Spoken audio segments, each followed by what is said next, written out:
السلام عليكم ورحمة الله وبركاته والسلام يا أمة المسلمين تامير كستا شوكتان عيد مبارك بالله كل عام وأنتم بخير والسلام إلهي عيد كيسين وكرسي عيد بدن يا برواقة بدن بهين وكرسيو ودن كسوما لنا نبتقريو صادقة هاي نوغا داليو waxaan halkan inaga tacsiiday Ibrahim Xaaji Baranuur oo ku geeriyooday shalay Hargeysa lagu aasay waxaan leeyahay Ilaahay jannada firdawsa ka waraabiyo kitaabkiisa nimidta Allah uga dhiibo naxariis janno ayaanu leenahay samiriye ma saadaqan Ilaahay ka sii dhamaan Soomaaliland waa inay Soomaaliland u shaqeeyay buu ahaa nin SNM soo maray buu ahaa nin nabadintii ka soo qayb galay buu ahaa nin wax badan oo Soomaaliya ka sameeyay wadanka bay ahayd hadda ugu dambeyntii jaamacadda gacanta ku hayay Hargeysa Leeds University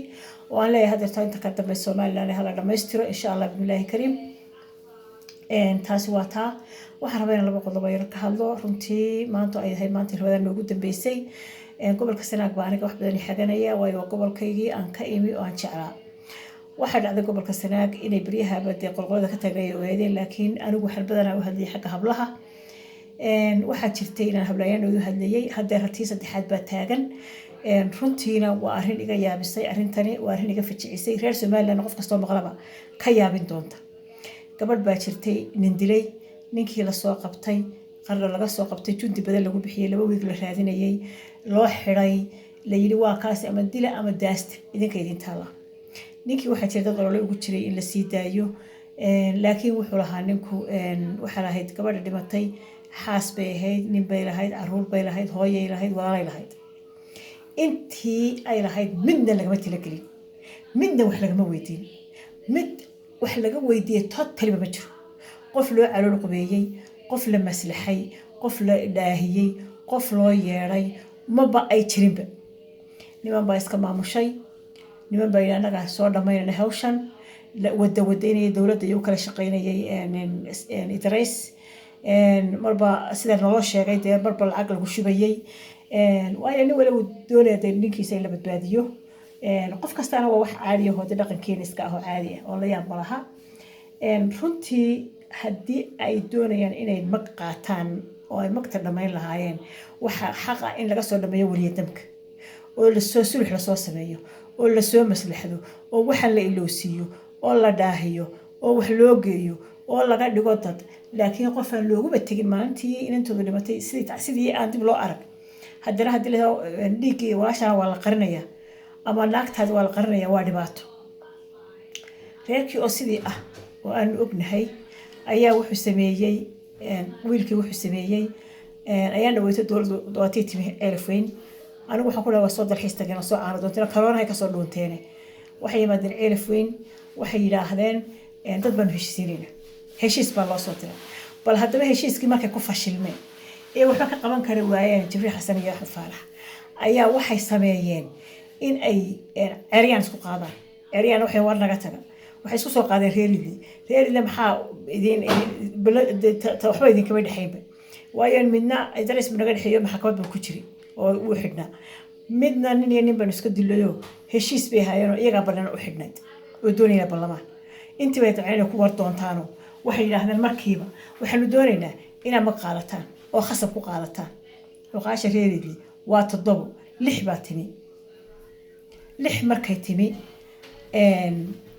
waanu yaabno wax ku luqaasha loogu yeeray waa la garan waayay luqaashi way soo noqotay nimankii bay la soo shirtay miyay la ogeyd ilaahay baa og kulli waa dawlad laftoodiyo iyaga laftooda meesha wax mushaar bay ka qaataano mushaarka la idinka jaraya waa loogu soo hanjibay waayo qofta kale oo damiir leeyahay waxa ma sameeyeen laakiin waa la yiri bishaarka laga jaraya kaarka laga qadiya aqalka lagu dul sameeynaya baa la yiri laakiin hadda iska dhici doontaa waxa dhacday reerkii inantu ka dhimatay oo aan weligood loo tigin oo weligood wax la tarin oo caruurtii cid war waxayn inankii gabadhu ka dhimatayna miyii laga soo qaado islaantiina la u tago oo ka soo qaada yeesta inankii waa diiday hablihii waa diiday islaantii waa diiday inankii wariyadamka ahaa ayaa khasab laga dhig oo jeel lagu riday idinku sheekiye shaahid miyaa reer Soomaaliya oo maqasheen nin adeer saddexaada oo yiri reerkan waa qayr mas'uule ana wariyadaba idinku miyaa maqasheen inankii odaygii inanka dhalay ee inanta dhimatay sodogeedaha oo la yiri juuq hadaa tii wallahi jeelka lagu dhigay odayo xumay halka ka bax oo gidaar ceelfiina ku ooyay miyaa aragteen inankii inanta qabay oo markuu dilay jeel u hoyday miyaa aragteen warqad la iska soo saxeexdayoo cuqaal iyo nin kale ku saxeexan yihiinoo ilaahay anaga saxoona magtii qaadano 8 maan soo qorraday waa kana soo qor marka in colaadi dhamaato miyay dawladdu ugu talagashay in colaadi dhamaato miyay dawladdu ugu talagashay waa maya ugu talagalay waxay ugu talagashay taasina inuu wax sii dilo kana inuu wax sii dilo weligeed bedilkaasi socdo waayo waxaan way soo afjari lahayd waxaanu leenahay arrintaa dib uga noqdo oo arrintaa dib uga laabto oo wax allaale wax ka soconaya waxaasi waxba kama jiraan haddaad doonaysaan in diya la qaato ma xuma dadku weligood ma kala qaadan jireen waa la iscafiyi jiray waa la isu dayn jiray saamax baa la odhan jiray waxba maaha laakiin haantu gunta ka tolan tahay gunta ka soo tolo oo si wacan u soo dhameeyay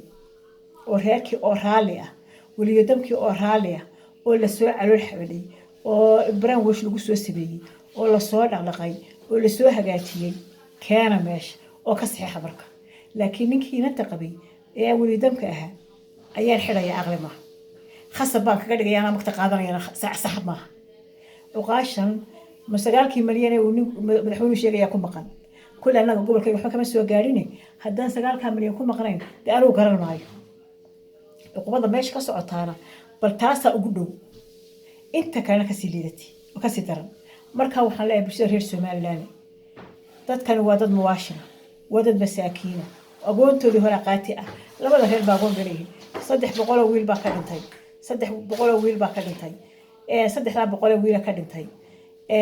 ama 200 baa ahaadeen agoontoodii baa joogta inama kala hayraga leynina inama geeyno inama kala hayraga dhawaada bilaa caleeg dhibka joojiye oo dadka ay dhibaatada madaxweynaha waxaan ku leeyahay madaxweyne anagu ma garanayno gobolkan meel si aad u wado gobolkii dhamaa ee Somaliland bahaaf ahaa dan kama lihid waxaad ugu tala gashay qab iyo qulaas inuu ku jiro waayo haddaad ku jirin dee aqliga ma gasho hadeer ba qaba haddaad ogey waana ku sheegnay waanu ku share gareeya wal maqli jiro comment gareeya oo u geeya dadkii madaxweynaha gaarsiiyay ajirta waxa tiraahdaa madaxweyne anaga ku dooranay ma nama qabato inaad saa noo gasho oo dadkayga duudsido oo dadkayga layso oo dadkayga xidho nama qabato ilaahay waa cabsada kitaab baa ku dhaarateen dadka mucaarad iyo muxaafid baa madax baa u tihiin gobolkan waa gobol dulman waa gobol dhiban waa gobol dib u dhacay ilaahay waa cabsada dadka waxaan kaloo leeyahay ma haystaan ciidan ku filan يعني بوليس كفر ما هيستان قارية كفر ما هيستان وحما دولة ما يقانين هدنا هقدامه يقول ترى مركز تمادو هقدامه أي يقول ترتا مركها وحنو لا لهاي دولة دنا إنتان دولة قبلت كل دقائق قبل كسنك وإسراع يعني ذوق قاعد بس كنت رأسه خاصة بإسراع يعني كقبت سيدا كداي لمن كان شوقة عرفينا إسقصوا النقد وقاش يدنا دي كل أنا ومدورا تاحق بأمله هنا كهالله كل ربع وتهلا لكن وحلاها عقوبadaasi yaana inagu qarxin oo inagu dildilaacin oo dib inoo keenin wassalaamu calaykum warahmatullaahi wabarakaatuh